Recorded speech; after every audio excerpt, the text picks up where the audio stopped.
backbone of hip hop. Without beats, you got no raps. It's just that, it's common sense. Hip hop started out in New York, in the Bronx. They used to start throwing jams, you know, in the park, and it just started to be, all it was really was a big party, a picnic of sorts, which evolved into something that is now raising us, raising the new youth, raising, you know, your future children. It's, you know, like Troy said, it's not going nowhere. It's decades strong, and it keeps evolving in this, you know, a much more lucrative market day by day, even through this recession. It pays great if you know how to make it pay.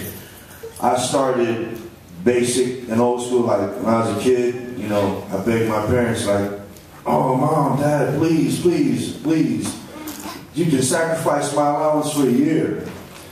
I don't need allowance, just buy me a turntable. You know, I was a kid, and I don't know if you guys know about this movie called Beat Street.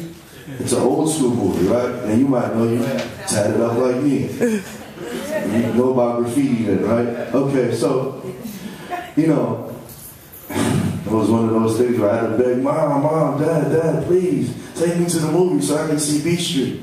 I grew up in Detroit. We're the only Asian family on the block, so they thought Beat Street was a gang movie. I was like, no, it's about rap, hip-hop music. And my mom just seen the glare in my eyes. She's like, oh, he's just a little bit too extra with this. So my father went and took me to the movie theater, dropped me off like a good little kid. And there were 5 of my other friends got dropped off by their parents. I was like, oh, that's cool. What y'all know about Beat Street? They're like, man, we want to see it. So we all watched it. I'll never forget this experience. When I saw, if you've ever seen the movie Beat Street, there's a DJ on there. He's kind of like the star of the movie. His name is Double K. When he did his first DJ exhibition, at that very point and that very moment of my life, it just grabbed my soul to the point where God said, this is what you're going to do. I'm going to let you travel your journeys with this. You pick it up. You do it. I'm going to put you in certain places at certain times. You do what you do with it. And I'll see you at the crossroads.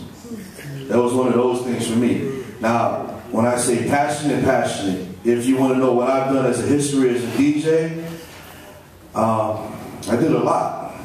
I actually got into DJing as a battle DJ, a competition DJ. You used to get in a lot of DJ competitions. And I moved to Atlanta in '93 and got associated with a rap group called the Goody Mob. I don't know if you heard of the Goody Mob. They run with, legendary rap group. I was their DJ forever. I was the DJ from the start to the end of the Goody Mob career. A lot of people don't know that about me because I ended up by ways of Jacksonville because my mother passed while I was on tour with the Goody Mob. So my father moved here to Jacksonville, and that's what brought me here. So even with that being said, I gave up a whole empire. I left everything behind. Like, oh man, I'm making so much money at the club, but I moved back to Jacksonville. I moved down here to Jacksonville to start over. But realizing that this is what I do as a DJ, I mean, what I am as a DJ, doesn't, just because I stopped touring and going around the world doesn't mean I can't make money off of my skills. I adapted enough skills. So, you know, to be a DJ like me, all it takes is turntables, real turntables, not, you know, no disrespect to anyone in the room. I'm a real DJ. Skills are skills, no matter how you cut it at the end of the day. You know, I'm not the type of DJ that, you know, you might have a DJ that screams and talks all over the song so you don't understand the song so you can't really dance to it, or I'm not that type of DJ. I'm born and raised around music. I mean, my influences with music come from classical to rock to even country music. A lot of people shy country music with, but those lyrics are deep. You know, I mean, hip-hop, house, everything. I grew up to all kinds of music. And what got me through all of that is turntables. Turntables is what taught me how to get money off of what I do. And I'll put it like this. You know, a lot of people work corporate jobs, you know. They bust, what, 40 hours, 50, 60 sometimes a week? I'm at the point now where they're working 5 days a week. I work 2 days a week and make as much money as them. You know what I'm saying? So that's how it ended up for me. I mean, you know, that's my personal say. If, you know, if this is a type of field that you would like to get into, it is a very lucrative field, but you got to know your craft. You got to understand what DJing is. And what I'm going to do is give you a brief example of what it all started from, the scratch and cut. I'm going to scratch for you. Yeah, I want to see that because you know, I want to work 2 days a week myself, so I'm really watching you right now. Oh yeah, this really, Troy, you know, Troy's a good friend of mine. This took years. I mean, like I said, my son is 8 years old. You know, he gets on my turntables and breezes and doing like no problem. He watches me when I practice, so he picks up quicker. That's what I mean. You kids have the best of everything. You got information out of this planet. You know, I speak to the younger generation because I don't want to be part of a generation gap. So I want to share my talents with you guys, and it goes a little something like this. What kind of beats do you like? You guys like what kind of beats? Play Gucci Man.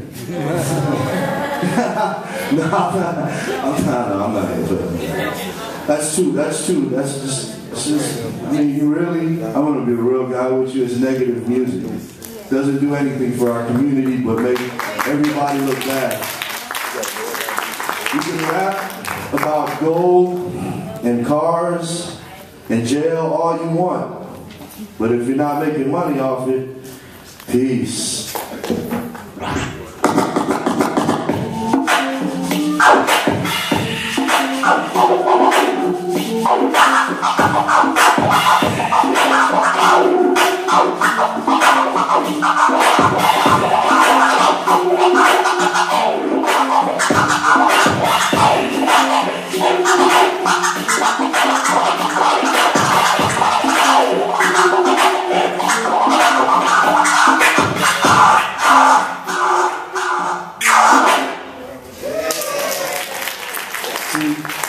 That is very advanced scratching.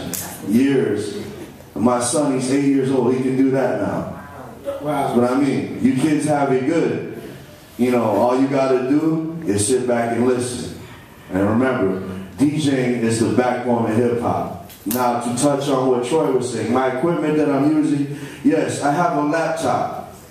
Didn't have this back in the days. We used to carry, you know, that's why you got a DJ has a lot of homies. You are like, yo, you carry all my 30 crates for me? And I just walk in with my one backpack, like a star. No, but real talk, those crates got heavy. And I'm not going to knock technology, because I will be the first to say, I was sponsored by this company, Serato, Rain. The guy, the owner of the company sent a partner and I a package. He said, this is going to revolutionize the DJ industry.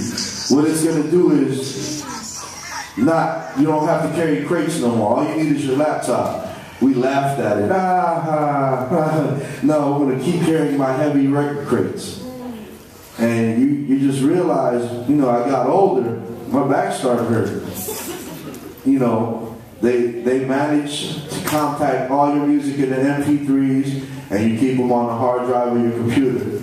And, you know, like I said, due to the technology bliss that we have now, you can play your MP3s like actual records and manipulate them and scratch and, you know, mix and blend your music like it's actual vinyl. So, you know, if you ask me what kind of equipment you should start off with, you should start off with what's pure. Turntables and a mixer. Like I said, there's plenty of, I mean, as far as being a DJ, there are so many categories of DJs you can be, you know.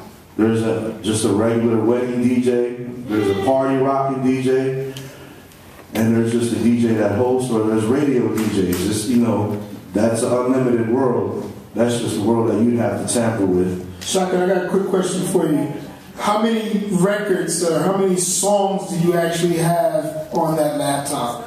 Well, on my laptop I have 15,000, but on my hard drive I have 100,000.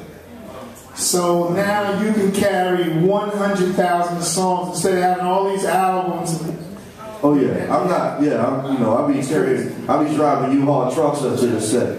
Crazy. That's not going down no more. Crazy. I mean, I'll use that, no problem. As long as it doesn't take away from the mechanics, which is the actual skill of what I practice. And at the end of the day, I want, you to have an understanding as a youth. There's a real DJ and then there's a fake DJ. I'm not putting no names out there, but like I said, real DJs talk with their hands, not their mouths. Peace. Cool, thanks.